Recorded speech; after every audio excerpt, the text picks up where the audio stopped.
అందరికీ వందనాలండి. అందరూ బాగున్నారు అనుకుంటున్నాను. ఈరోజు మనం పాస్టర్లకి, బోధకులకి, కాపర్లకి, సువార్థికులకి తేడాను మనం గమనిద్దాం. ప్రతి వారం కూడా యేసుక్రీస్తు వారు చెప్పిన ఏదో ఒక మాటని, ఉపమానాన్ని మనం వివరించుకుంటూ వస్తున్నాం కదా. ఈరోజు కూడా యేసుక్రీస్తు వారు చెప్పిన ఒక ఉపమానాన్ని మనం చూద్దాం. అందులోనే ఈ పాస్టర్లకి, సువార్థికులకి మధ్య ఉండే తేడాను కూడా మనం గమనిద్దాం. అందరూ కూడా మీ చేతిలో ఉన్న బైబిల్స్ ఓపెన్ చేసినట్లయితే యోహాను సువార్త 10వ అధ్యాయము 11వ వచనం. నేను గొర్రెలకు మంచి కాపరిని. యేసుక్రీస్తు వారు మాట్లాడుతున్నారు. నేను గొర్రెలకు మంచి కాపరిని. మంచి కాపరి గొర్రెల కొరకు తన ప్రాణమును పెట్టును. జీతగాడు గొర్రెల కాపరి కాడు గనుక గొర్రెలు తనవి కానందున తోడేలు వచ్చుట చూచి గొర్రెలను విడిచిపెట్టి పారిపోవును. తోడేలు ఆ గొర్రెలను పట్టి చెదరగొట్టును. జీతగాడే గనుక గొర్రెలను గూర్చి లక్ష్యము చేయక పారిపోవును. యేసుక్రీస్తు వారు ఇక్కడ ఇద్దరు వ్యక్తులను కంపేర్ చేస్తున్నారు. ఒకళ్ళు డబ్బు కోసం పనిచేసేవాళ్ళు, ఇంకొకళ్ళు నిజమైన కాపరి. అబద్ధ కాపరికి, నిజమైన కాపరికి తేడా యేసుక్రీస్తు వారు చెప్తున్నారు. అసలు ముందు ఎవరు అబద్ధ కాపరి, ఎవరు నిజమైన కాపరి మనం తెలుసుకోవాలంటే కాపరికి, సువార్థికుడికి ఉండే తేడా మనం తెలుసుకోవాలి. ఈనాటి క్రైస్తవ సమాజంలో ముఖ్యంగా అసలు ఈ డిఫరెన్స్ తెలియట్లా. ఎవరు పాస్టర్, ఎవరు బోధకుడు, ఎవరు సువార్థికుడు, ఎవరు సంఘ కాపరి, ఈ తేడా కూడా తెలియట్లేదు చాలా మందికి. సింపుల్ అండి. ఎవరికైతే మనతో, మన కుటుంబంతో వ్యక్తిగత సంబంధం ఉంటుందో వాళ్ళు మనకి పాస్టర్గా ఉండడానికి అర్హులు. సువార్థికులకి, బోధకులకి, విశ్వాసులకి వాళ్ళకి మధ్య వ్యక్తిగత సంబంధం ఉండదు. కాకపోతే పాస్టర్ అన్నా కానీ, సంఘ కాపర్ అన్నా కానీ ఖచ్చితంగా విశ్వాసులతో వ్యక్తిగత సంబంధం ఉండాలి అని దాని అర్థం. ఇంకొంచెం డీటెయిల్గా మాట్లాడుకుందాం. పాస్టర్ అన్నా కానీ, సంఘ కాపర్ అన్నా కానీ వాళ్ళకి ఒక సంఘం ఉండాలి. కొంతమందిని ప్రతి వారం, ప్రతిరోజు కలుస్తూ వాళ్ళని ఎలా దేవునిలో నడిపించాలి అని ఆలోచిస్తూ జీవితాంతం కూడా వాళ్ళని దేవునిలో నిలబెట్టే పని కాపరిది. కానీ బోధకులు, సువార్థికులు ఎవరో వస్తారు, వాక్యం చెప్తారు, వెళ్ళిపోతారు. యూట్యూబ్లో అవ్వచ్చు, లేకపోతే బయట పబ్లిక్ మీటింగ్లో అవ్వచ్చు, ఇంకో చోటైనా అవ్వచ్చు. కేవలము వాక్యం మాత్రమే చెప్పేవాళ్ళు, కేవలము బోధించేవాళ్ళు సువార్థికులు, బోధకులు, బ్రదర్స్. కేవలం బోధించడం మాత్రమే కాదు, కేవలం వాక్యం చెప్పడం మాత్రమే కాదు, అన్ని విషయాల్లో ఆ కుటుంబాన్ని దేవునిలో నిలబెడతాం అనేది కాపరి పని. ఉదాహరణకి మీకు ఒక ఎగ్జాంపుల్ చెప్తాను. మొన్న ఒక ఆవిడ నాకు కాల్ చేసి, మా ఇంట్లో ప్రశాంతత లేదండి, మా కోడలు ఎప్పుడు కూడా డబ్బు కావాలి అని మా కొడుకుని వేధిస్తుంది, నన్ను తీసుకెళ్లి అనాథాశ్రమంలో జాయిన్ చేయమంటుంది, రేపొద్దున ఎప్పుడైనా నా కొడుకే నన్ను తీసుకెళ్లి అనాథాశ్రమంలో జాయిన్ చేస్తాడేమో అని నాకు భయంగా ఉందండి, నన్ను ఏం చేయమంటారండి అని చెప్పేసి ఒక ఆవిడ నాకు ఫోన్ చేసి అడిగింది. ఆవిడికి నాకు ముఖ పరిచయం లేదు, యూట్యూబ్లో నా ఫేస్ చూసింది, నా ప్రసంగాలు ఏంది, నాకు ఫోన్ చేసింది. అయితే నేను అప్పుడు ఏమన్నానంటే, అమ్మ ఇదంతా కూడా నాతో ఎందుకు చెప్తున్నారు, నేను కేవలం వాక్యాన్ని బోధిస్తాను, నాకు మీ అబ్బాయి అలాంటోడు తెలీదు, మీ కోడలు ఎలాంటిదో తెలీదు, మీరు ఎలాంటి వాళ్ళో తెలీదు, మీ కుటుంబ పరిస్థితులు ఎలా ఉన్నాయో తెలీదు, మీ చుట్టుపక్కల ఎవరుంటారు, మీ ఇంట్లో ఎవరుంటారు, మీకు ఉన్నాయి ఏం లేవు, వాక్యంలో మీరు ఏ విషయంలో బలంగా ఉన్నారు, ఏ విషయంలో బలహీనంగా ఉన్నారు, ఎక్కడ ఎక్కువగా పాపంలో పడిపోతున్నారు, ఇవేవి నాకు తెలీదు. నేను ఎలాగ మీకు కరెక్ట్గా ఆన్సర్ చెప్పగలను? ఇప్పుడు మీ కోడలికే చెప్పాలా, మీకు చెప్పాలా, మీ అబ్బాయికి చెప్పాలా, మీలో ఎవరు తప్పు, ఎవరిలో ఎంత తప్పు ఉంది, మీరు ఎవరు చెబితే వింటారు, మీ కోడలు ఎవరి చేత చెప్పిస్తే వింటది, ఇవన్నీ నాకేం తెలుస్తాయి అమ్మా, మీరు వెళ్ళి మీ పాస్టర్ గారిని అడగండి, మీ పాస్టర్ గారికి మీ గురించి అన్ని తెలుస్తాయి కాబట్టి వాక్యానుసారంగా ఆయన సమాధానం చెప్తాడు, మీ ఇంట్లో ప్రశాంతంగా ఉంటుంది, వెళ్ళి మీ పాస్టర్ గారితో మాట్లాడండి, లేదా ఆయన ఇంటికి వచ్చి ప్రార్థన చేసేటప్పుడన్నా విషయం ఆయనకి చెప్పండి అని నేను చెప్పా. అప్పుడు ఆవిడ నాతో ఒక విషయం చెప్పింది, నాకు ఎంత బాధాకరంగా అనిపించిందంటే, ఇలా ఉందా క్రైస్తవ్యం అన్నంత బాధ అనిపించింది. ఆవిడ ఏం చెప్పిందంటే, మా సంఘానికి సుమారుగా 1000 మంది వస్తారమ్మా, 2000 మంది 3000 మంది వస్తారు, పాస్టర్ గారితో మాట్లాడడానికి కూడా మాకు సమయం ఉండదు, ఒకవేళ మేము మాట్లాడదామన్నా కానీ మమ్మల్ని మాట్లాడినెవరో, ఇంకా ఆయనకి మాకు సంబంధం ఎక్కడ ఉంటుంది, ఆదివారం వెళ్ళి వాక్యం విని కానుకేసి రావడం వరకే అని చెప్పేసి ఆవిడ చెప్పింది. ఇదేనా సంఘ కాపరి తత్వం అంటే? మీరు చెప్పండి. సంఘ కాపరి ఎప్పుడు కూడా విశ్వాసులతో వ్యక్తిగత సంబంధాన్ని కలిగి ఉండాలి. కుటుంబ పరిస్థితులు తనకు తెలియాలి. ఈ కుటుంబంలో ఏమున్నాయి, ఈ కుటుంబంలో ఏం లేవు, ఏం లేవు అంటే ఫ్రిడ్జ్ ఏసీ అని కాదు, వీళ్ళు ఎక్కడ దేవుడి ఇష్టానుసారంగా నడుచుకుంటున్నారు, ఎక్కడ పాపంలో పడిపోతున్నారు, ఈ వ్యక్తి మారడానికి ఇతనిలో ఏ లక్షణం. ఇప్పుడు ఒక్కొక్కరిలో ఒక్కొక్క లక్షణాలు ఉంటాయండి. కొంతమందికి బూతులు ఎక్కువగా వస్తాయి, కొంతమంది ఇంకా రక్షణ పొందకుండా ఉంటారు, కొంతమంది భయంగా ఉంటారు, అంటే ఒక్కొక్కరిలో ఒక్కొక్క లక్షణాలు ఉంటాయి. అవన్నీ కూడా గమనించి వాళ్ళకి ఎలా చెబితే వాక్యాన్ని వాళ్ళు వాళ్ళల్లో ఉన్న పాపాలు పాపాలు మానేసుకుని దేవునిలోకి దగ్గర అవుతారు. ఇదంతా కూడా చూసుకోవాల్సిన బాధ్యత ఎవరిది? కాపరిది, సంఘ కాపరిది, అంటే పాస్టర్ది. పాస్టర్ పని కేవలం వాక్యాన్ని బోధించడం మాత్రమే కాదు, వాళ్ళని ప్రార్థనలో, సహవాసంలో, కుటుంబ ప్రార్థనలో అవ్వచ్చు, ఇంకో రకంగా అవ్వచ్చు, ఏదైనా అవ్వచ్చు, ఆ కుటుంబాన్ని ఎలా నడిపిస్తే దేవుడి దగ్గరికి వాళ్ళు వస్తారు అన్నట్టుగా ప్రతి కుటుంబం గురించి ఆలోచించి వాళ్ళందరినీ కూడా దేవునిలో నిలబెట్టేవాడు సంఘ కాపరి అవుతాడు. విశ్వాసులు ఎవరో, వాళ్ళ పేర్లేంటో, వాళ్ళ ఇంట్లో పరిస్థితులేంటో కూడా తెలియకపోతే అతడు అసలు సంఘ కాపరి ఎలా అవుతాడు? పాస్టర్ ఎలా అవుతాడు? అప్పుడు పాస్టర్ అని పేరు పెట్టమాకండి, సువార్థికుడు అని పేరు పెట్టండి, బోధకుడు అని పేరు పెట్టండి. యూట్యూబ్లో నేను చెప్తే మీరు వినటానికి, ఎక్కడన్నా ఆదివారం ఒక పెద్ద సంఘం పెడితే ఒక 1000 మంది వచ్చి నేను చెబితే మీరు వినటానికి తేడా ఏముంది? ఏదైనా కానీ నాకు మీరు ఎవరో తెలీదు, మీ ఇంట్లో పరిస్థితులు ఎలా ఉంటే తెలీదు. అప్పుడు నేను అందరికీ కలిపి ఒకటేసారి వాక్యం బోధించగలను కానీ మీ కుటుంబానికి ఏ అవసరమో అవి నేను మిమ్మల్ని గైడ్ చేయగలుగుతానా? మీ ఇంటికి వచ్చి ప్రార్థన చేసి మీ ఇంట్లో ఈ లోపాలు ఉన్నాయి, మీరు ఇవి సరి చేసుకోండి అని మీ కుటుంబానికి తగ్గట్టుగా నేను చెప్పగలనా? ఒకటే సంఘంలో ఎవరికన్నా ఒకరికి ప్రాబ్లం వస్తే మిగతా సంఘస్థులు అందరూ కలిసి వాళ్ళని ఆదుకోండి, వాళ్ళకి సహాయం చేయండి అని నేను చెప్పగలనా? అలా ఎవరైతే చెప్పగలుగుతారో వాళ్ళు మాత్రమే పాస్టర్లు అవుతారు, సంఘ కాపర్లు అవుతారు. సంఘాన్ని మొత్తాన్ని ఒక కుటుంబంగా చూస్తూ వాళ్ళని చివరి వరకు దేవునిలో నడిపించే వాళ్ళు కాపర్లు. ప్రతి వారం వాళ్ళని కలుస్తా, వాళ్ళు ఎలాంటి వాళ్ళు తెలుసుకుంటా, వాళ్ళ కుటుంబానికి ఏ అవసరమో అది తెలియజేస్తా, కేవలం బోధించడం మాత్రమే కాదు, వాళ్ళని అన్ని రకాలుగా కూడా కాపాడడం అనేది పాస్టర్ పని, కాపరి పని. ఒక్కొక్క గొర్రెకి ఎలా ఉంది, ఏంటి ఏంటి అని స్పెసిఫిక్గా తెలిసేది. మామూలుగా సువార్థికుడు ఏం చేస్తాడు, లేదా బయట నుండి వచ్చేవాడు ఏం చేస్తాడు, జీతగాడు మేతేసి వెళ్ళిపోతాడు. అంతేగాని ఏ గొర్రె ఎలాంటిది, ఎవరు ఎలాంటి వాళ్ళు, ఎవరికి ఎటువంటి నీడ్స్ అవసరం, ఇవేవి కూడా తెలియకుండా కేవలం వాక్యం చెప్పి వెళ్ళిపోతే వాళ్ళని సువార్థికులు అంటారు, బోధకులు అంటారు. అది తప్ప నేను అట్లా సువార్త చేయొచ్చు, బోధకులుగా ఉండొచ్చు, వాక్యం చెప్పొచ్చు, ఏదైనా చేయొచ్చు. కాకపోతే దానికి పాస్టర్ అవ్వడానికి తేడా ఉంది, సంఘ కాపరికి సువార్థికుడికి తేడా ఉంది. ఈ విషయాన్ని మనం గమనించాలి. ఇక్కడ యూట్యూబ్లో ఎవరెవరైతే చూస్తున్నారో వాళ్ళందరూ కూడా ఈ సందర్భానుసారంగా నేను ఏం చెప్పాలనుకుంటున్నాను అంటే, మీ దగ్గర ఎక్కడైతే పాస్టర్తో, అంటే ఆ సంఘ కాపరితో మీకు సహవాసం ఉంటుందో ఆ చర్చికి మాత్రమే మీరు వెళ్ళండి. మీ పాస్టర్ ఎవరో మీకు తెలియకుండా, మీ కుటుంబ పరిస్థితులు మీ పాస్టర్ తెలియకుండా, మా కుటుంబానికి కొన్ని వేల మంది, 1,00,000 మంది వస్తారు కాబట్టి మా సంఘం పెద్దది అనే సంఘాలకి మీరు వెళ్ళొద్దు.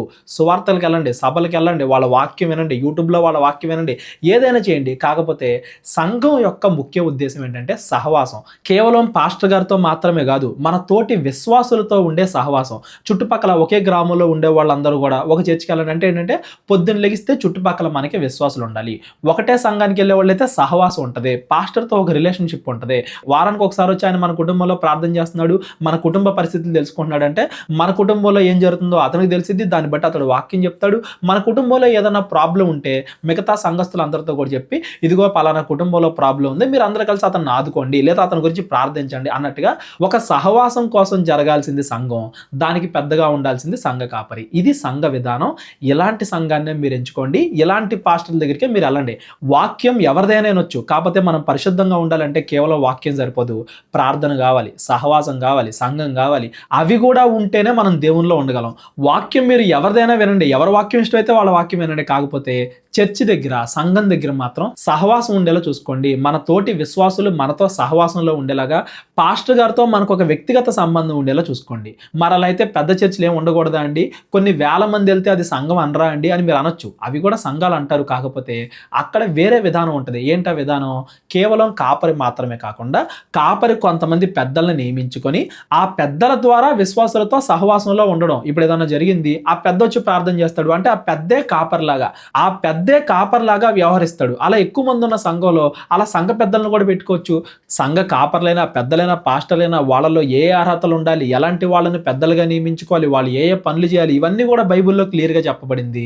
నేనేమంటున్నానంటే పెద్ద సంఘమా చిన్న సంఘమా అని కాదు, మనకి ఎవరైతే వాక్యాన్ని బోధిస్తున్నారో, ఎవరైతే మనల్ని ఆత్మీయంగా నడిపిస్తున్నారో వాళ్ళతో మనకి సంబంధం ఉందా? నేను ఫోన్ చేసి వాళ్ళతో మాట్లాడగలుగుతున్నానా? నాకేదన్నా అవసరం ఉంటే వాళ్ళు ప్రార్థన చేయగలుగుతున్నారా? నా కుటుంబ పరిస్థితులు తెలుసుకుని దానికి అనుకూలంగా వాళ్ళు సమాధానం చెప్పగలుగుతున్నారా? ఏదన్నా ఒక సంఘంలో ఒక విశ్వాసికి ప్రాబ్లం అయితే మిగతా విశ్వాసులందరూ అతడు తోడుగా నిలబడుతున్నారా? ఇలాంటి విషయాలు మనం చూసుకోవాలి. ఒక సంఘం విషయంలో, ఒక కాపర్ విషయంలో, ఒక పాస్టర్ విషయంలో. సంఘంలో. కేవలం నేను వాక్యాన్ని బోధిస్తూ నన్ను నేను పాస్టర్ అని పిలుచుకున్నాను అనుకోండి, అది కరెక్ట్ కాదు. పాస్టర్ డెఫినేషన్ కూడా నాకు తెలియదు అని దాని అర్థం. కొంతమందిని జీవితాంతం దేవునిలో నడిపించేవాడు, వారం వారం వాళ్ళని కలిసేవాడు, వాళ్ళ గురించి తెలిసిన వాడు, వీళ్ళు పాస్టర్లు అవుతారు. కేవలం వాక్యం బోధించేవాళ్ళు సువార్థికులు అవుతారు. వాళ్ళకి వీళ్ళకి తేడాని గమనించండి. యూట్యూబ్లో నేను వచ్చి వాక్యం బోధిస్తా, నేను బైబిల్ పట్టుకున్నాను కాబట్టి నేను పాస్టర్ని అంటే కుదరదు. వాళ్ళు పాస్టర్లు ఎవరో, సంఘం ఉంటేనే పాస్టర్లు అవుతారు. ఇప్పుడు నాకు ఒక సంఘం ఉంది, నేను కొంతమందికి వాక్యం బోధిస్తున్నా, ప్రతి వారం కూడా వాళ్ళతో సహవాసంలో ఉంటున్నా, వాళ్ళ జీవితాంతం కూడా వాళ్ళని దేవునిలో నడుపుతున్నా. అప్పుడు నేను పాస్టర్ని. నేను వాక్యం చెప్పొచ్చా? చెప్పొచ్చు. యూట్యూబ్లో ఉండొచ్చా? ఉండొచ్చు. కాకపోతే నాకు ఒక సంఘం ఉన్నప్పుడు మాత్రమే నేను సంఘ కాపరి అవుతాను, పాస్టర్ అవుతాను. సంఘం లేకుండా కేవలం నేను వాక్యాన్ని బోధిస్తే నేను సువార్థికుడిని మాత్రమే అవుతాను, పాస్టర్ని అవను. ఈ సంఘ కాపరుల్లో కూడా అబద్ధ సంఘ కాపరులు ఉన్నారు, నిజమైన సంఘ కాపరులు ఉన్నారు. సువార్థికుల్లో కూడా అబద్ధ బోధకులు ఉన్నారు, నిజమైన బోధకులు ఉన్నారు. ఈ తేడా మళ్ళీ ఎలా గమనించాలి మనం? వాక్యానుసారంగా ఎవరు చెప్తున్నారు, వాక్యానుసారంగా ఎవరు నడుస్తున్నారు అనే దాన్ని బట్టి ఎవరు నిజమైన బోధకుడు, ఎవరు అబద్ధ బోధకుడు, ఈ తేడాను కూడా మనం గమనించేలాగా ఉండాలి. ఈరోజు యేసుక్రీస్తు వారు చెప్పిన ఈ మాటల్లో నిజమైన పాస్టర్ ఎలా ఉంటాడంట, నిజమైన కాపరి ఎలా ఉంటాడంటే తన గొర్రెల కోసం ప్రాణం పెట్టేవాళ్ళలాగా ఉంటాడు. యేసుక్రీస్తు వారు మనందరికీ కూడా కాపరి. యేసుక్రీస్తు వారు ఏం చేశారు? మన కోసం ప్రాణం పెడతానికి పరలోకం వదిలి భూమి మీదకి వచ్చాడు. ఈ రోజు మనల్ని ఎవరైతే వాక్యంలో నడిపిస్తున్నారో వాళ్ళు మన గురించి కష్టపడుతున్నారా? మనం ఆత్మీయంగా ఎదగడానికి వాళ్ళు ఎన్ని చేయగలరో అన్ని చేస్తున్నారా? కేవలం ఆదివారం వాక్యం చెప్పి ఇంక అయిపోయింది వెళ్ళిపోండి అంటున్నారా?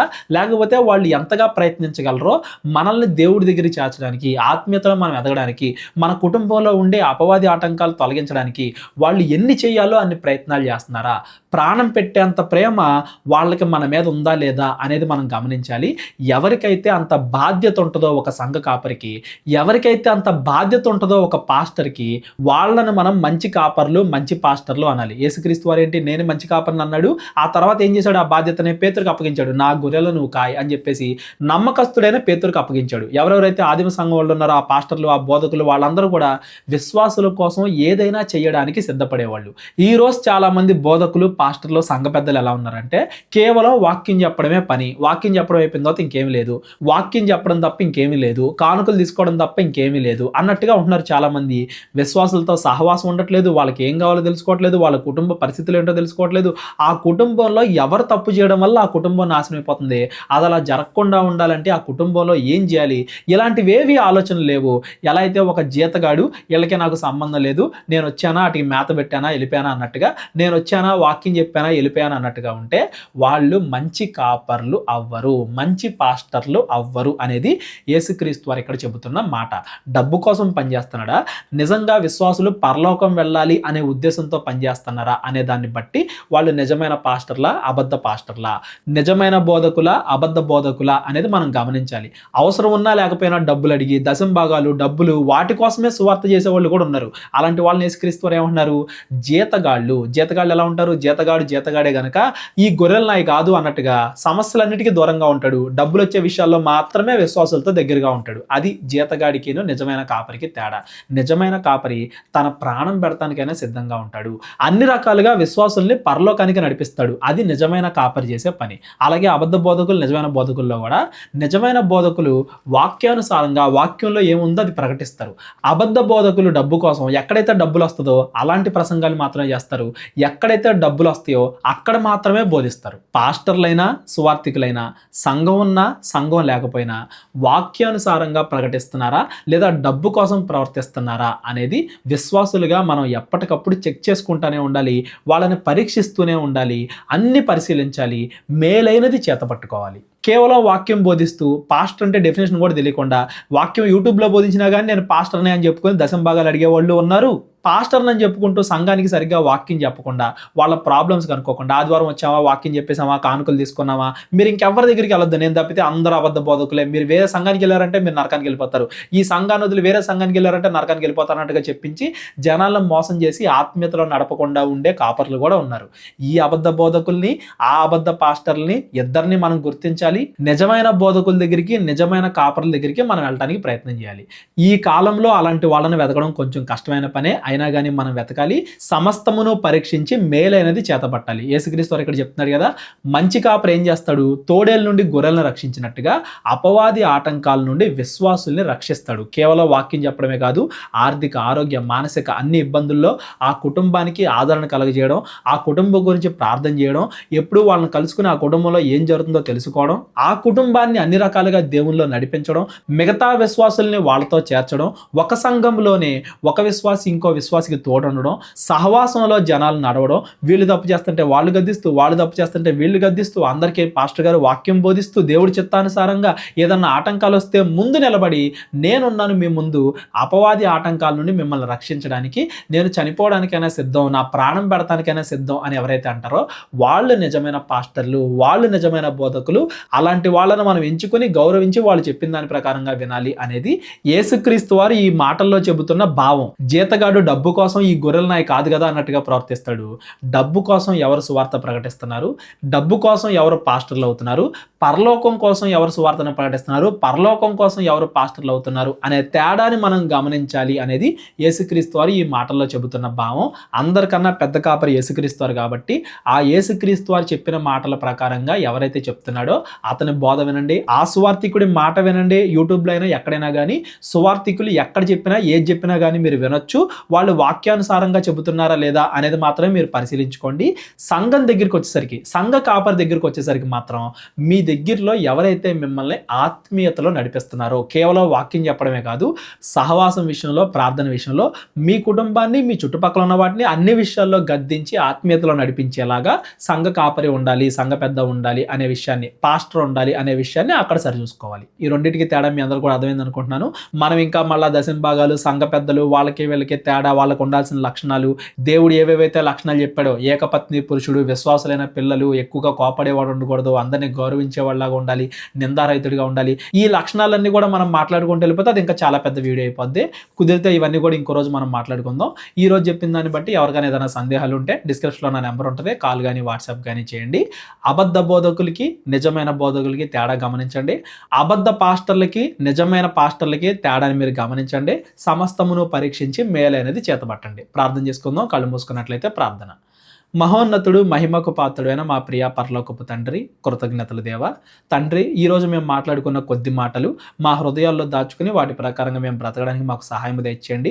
మా ఆత్మీయ జీవితానికి ఏవైతే అవసరమో అవి మీరే మాకు దయచేయండి. అలాంటి మనుషుల్ని మా దగ్గరికి నడిపించండి. మా అందరికీ మంచి నాయకుల్ని మీరే నియమించమని, మీ చిత్తానుసారంగా మా జీవితాల్లో ఏవి అవసరమో, ఆర్థిక, ఆరోగ్య, మానసిక అన్ని రకాలుగా మా జీవితాల్లో ఏవి అవసరమో అవి మీరే మాకు దయచేయమని వేడుకుంటూ, మా ప్రభు, మీ ప్రియకుమారుడైన యేసుక్రీస్తు వారి పేరిట ఈ ప్రార్థన అడిగి వేడుకుంటున్నాం తండ్రి. ఆమెన్. అందరికీ వందనాలు. మా పరిచర్య కోసం ప్రార్థించండి. ప్రేరేపణ కలిగిన వాళ్ళు మా పరిచర్యకు మీ కానుకల ద్వారా సహకరించండి. అందరికీ వందనాలు. దేవుడు మిమ్మల్ని అందరినీ కూడా దీవించి ఆశీర్వదించును గాక. అందరికీ వందనాలండి. కేవలం 30 వీడియోస్లో బైబిల్ నేర్చుకోండి అనే ఎంతో విలువైన ఈ కోర్స్ జస్ట్ ₹1 మీకు కావాలి అంటే మీ పేరు, మీ ఊరు ఈ నెంబర్కి వాట్సాప్ చేయండి. ఈ కోర్సులో ఏ విషయాలు ఉంటాయో ముందుగానే తెలుసుకోవడానికి ఈ వీడియో పాస్ చేసి టాపిక్స్ అన్నీ చదువుకోండి. క్రైస్తవులందరూ ఈ బైబిల్ కోర్స్ వినాలి అని మేము కోరుకుంటున్నాం. అందరినీ దేవుడు దీవించును గాక. ఆమెన్.